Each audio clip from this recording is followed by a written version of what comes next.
There's the cylinder all done up with gasket sealer. You may ask, why am I putting it on the bottom of the cylinder instead of on top of the gasket?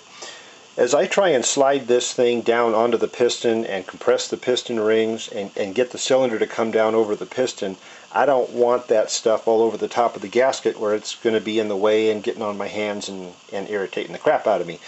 So with it up and out of the way this way, it's just easier to put the engine together without getting this crap all over you. So that's why. Alright, it's piston assembly time, and I'm going to trial fit a couple of things. The first thing I want to trial fit is the pin here, just so that I don't get to thinking later on that this thing doesn't fit at all. So we'll see if this is a good fit, and of course it is.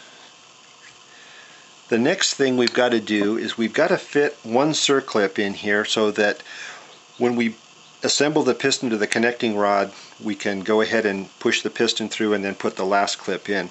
This is the front of the piston. I'm going to be working from the right side of the bike, so I want to put the left side circlip in first. So I'm going to go ahead and do that now. And I understand these are a little bit of a bear to get in.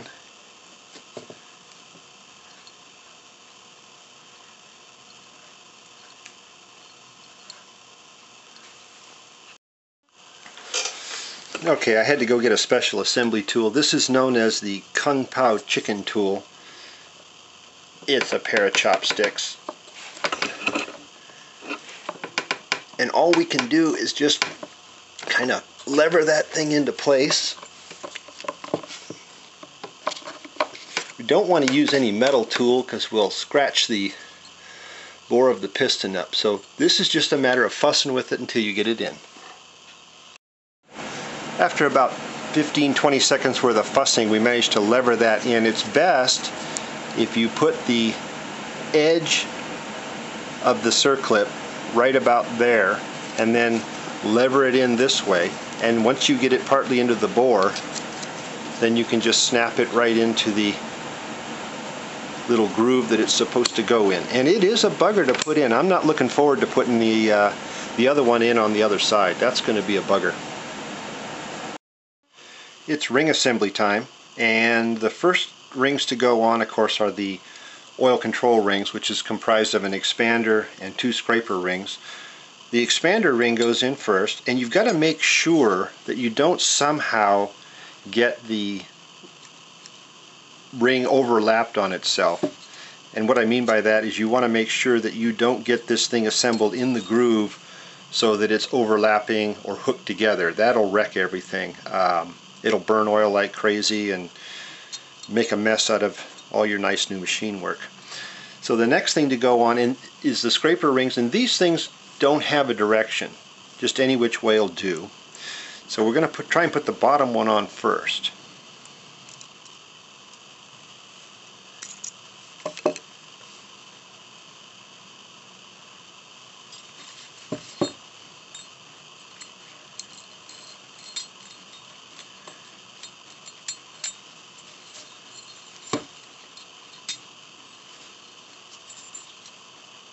And it looks like we put the top one on first.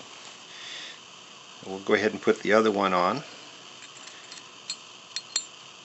These are not too difficult because they're pretty flexy and everything. I'll get all the gaps lined up the way I want them in a minute. The next thing to go on is the number 2. These are not easy to mix up because one is thicker than the other. This is the number 2 ring, and it goes in the middle groove, and it feels loose on the top. If you take the top ring, it won't even go into the bottom. So you can't get these mixed up this way, but what you can do is you can put them upside down. The top ring has a dot on it, and the dot goes up. The middle ring, second ring, has writing on it. This one says JE and 30 thousandths, and the writing goes up. So we'll go ahead and stick that on.